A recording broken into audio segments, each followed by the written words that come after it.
Good morning, good afternoon, good evening. Guys, Kevin sir back from Personal Tutor. Chapter 2, From Trade to Territory. 8th Standard History playlist में आप लोग देख रहे हैं. I'm going to go ahead with the conclusion of this chapter.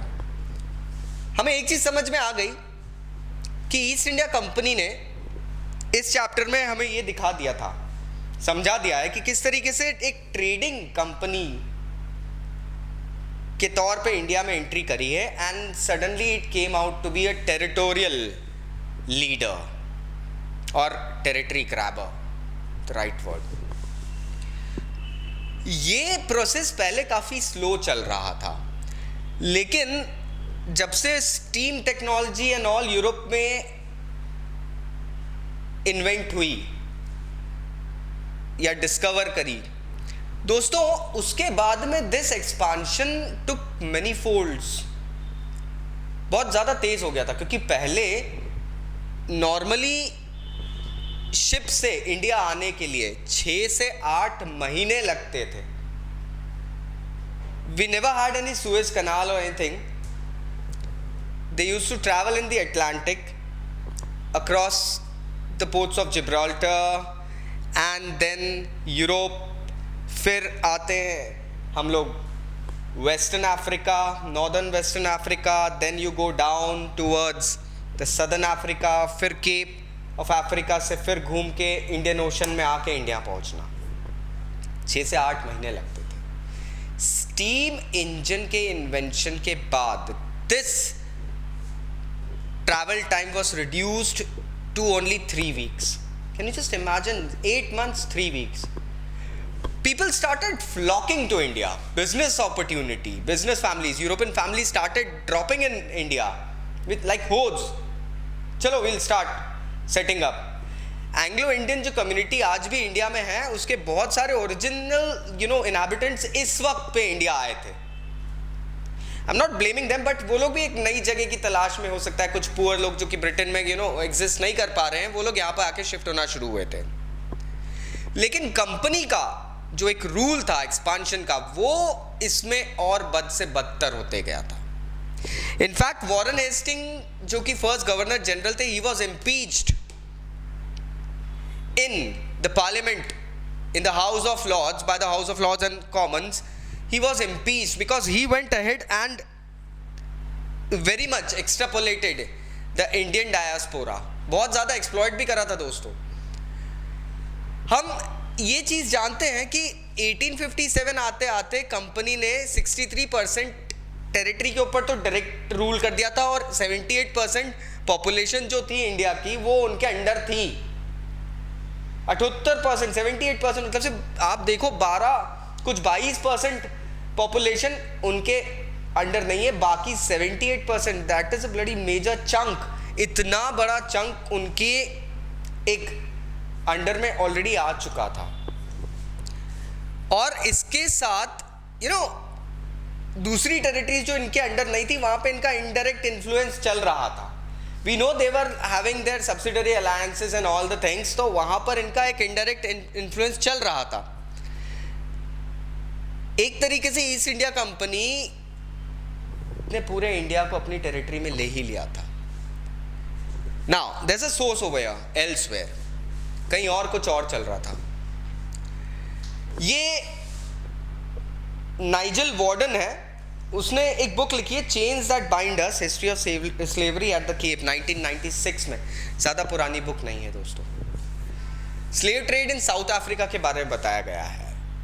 ये जो 8 months की journey होती थी, ला मिस्ताद वगैरह, ये जो स्पेनिश कॉन्किस्टाडोर्स के थ्रू चलता था, कहीं ना कहीं यूरोपियंस भी इसमें बहुत ज़्यादा इन्वॉल्व थे. मतलब Europeans, yes, they were the ones जिन्होंने स्लेव ट्रेडिंग करी थी.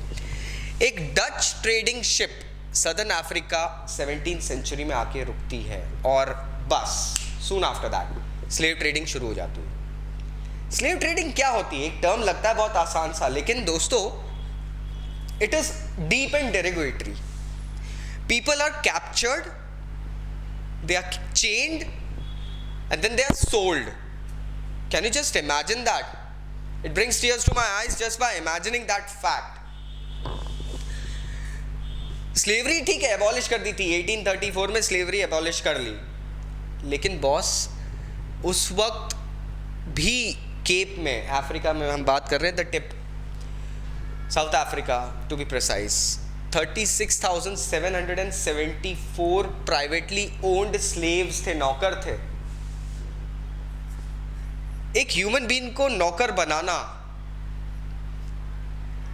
अजीब सा फैक्ट है। मतलब एक इंसान को आप नौकर बना के रख रहे हो, कोई सेल्फ रिस्पेक्ट की तो बात ही नहीं आती है। एक विजिटर गए थे केप में 1824 में, उसने एक इतना मूविंग अकाउंट दिया है कि स्लेव ऑक्शन में क्या होता था। Having learned that there was to be sale of cattle, farm stock, etc. by auction, we halted our wagon for the purpose of procuring fresh oxen. हमें ये पता चला था कि वहाँ पर जानवरों की नीलामी हो रही है, हमको हमारे वैगन के लिए नए ऑक्सेस चाहिए थे, तो we stopped there. Among the stock, उस भीड़ के बीच में, was a female slave and her 3 children. There was a lady, a slave, with her 3 kids. The farmers examined them as if they had been so many heads of the cattle. उनको इस तरीके से examine कर रहे थे कि वो जानवर हैं। The anguish of the mother, anyways, they were sold separately and to different purchasers. The tears, the anxiety, the anguish of the mother while she cast heart-rending look upon her children, and the simplicity and touching sorrow of the poor young ones while they clung to their distracted parent, contrasted with the marked insensitivity and jocular countenance of the spectators. जिस तरीके से वो माँ डर के अपने बच्चों को, क्योंकि सबको सेपरेट सोल्ड किया जा रहा था, वो माँ जिस तरीके से डर के अपने बच्चों को अलग जाते हुए, बिकता हुआ देख रही थी, उसकी एंजाइटी, उसका एंग्विश, उसका पेन ना समझ में आ रहा था।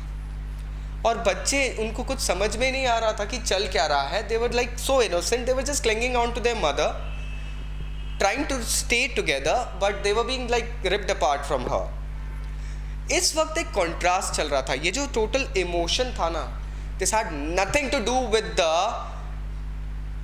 contrasted jocularity, the fun, the preciseness and inacceptance of emotions by the people who were purchasing them.